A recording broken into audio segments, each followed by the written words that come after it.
దాడులకు భయపడేది లేదన్న ఎమ్మెల్సీ తీన్మార్ మల్లన్న వ్యాఖ్యలకు కవిత కౌంటర్ ఇచ్చారు. ఇష్టానుసారంగా మాట్లాడితే ఊరుకునేది లేదని కవిత హెచ్చరించారు. మహిళలు రాజకీయాల్లో మాట్లాడకూడదా అని ప్రశ్నించారు.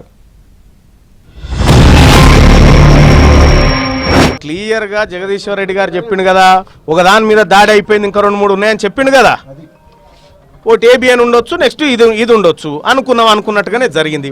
ఇట్లా అందరినీ వీళ్ళ చరిత్ర, వీళ్ళ పరంపర అంతా ఇదే. కానీ ఇక్కడ ఎవరు భయపడడానికి లేదు. ఖచ్చితంగా తెలంగాణ రాష్ట్రంలో బీసీలు రాజకీయంగా ముందుకొస్తారు. కల్వకుంట్ల కవిత ఎన్ని కుట్రలు చేసినా, ఇంకా ఎవరెన్ని కుట్రలు చేసినా కూడా మేము రాజకీయంగా ముందుకొస్తాం.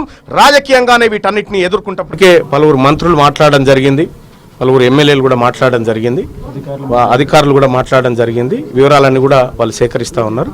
సో ప్రభుత్వం కూడా ఖచ్చితంగా ఈ అంశాన్ని సీరియస్గానే పరిశీలిస్తుంది. నా ఒక్కదాన్ని ఈరోజు ఎమ్మెల్సీ నవీన్ గారు, చింతపండు నవీన్ అలియాస్ తీన్మార్ మల్లన్న గారు ఎంత దారుణంగా మాట్లాడిందో తెలంగాణ ప్రజలందరూ చూసిండ్రు.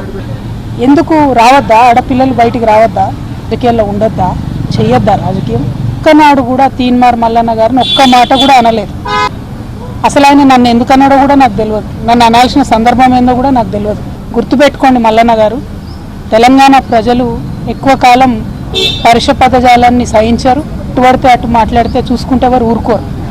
మాట్లాడిన దానికి డెఫినెట్గా ఆవేశం వచ్చి మా కార్యకర్తలు, మా నాయకులు ప్రజాస్వామ్యబద్ధంగా ప్రొటెస్ట్ చేయడానికి వచ్చారు. అయితే మీరు కాల్పులు జరుపుతారా?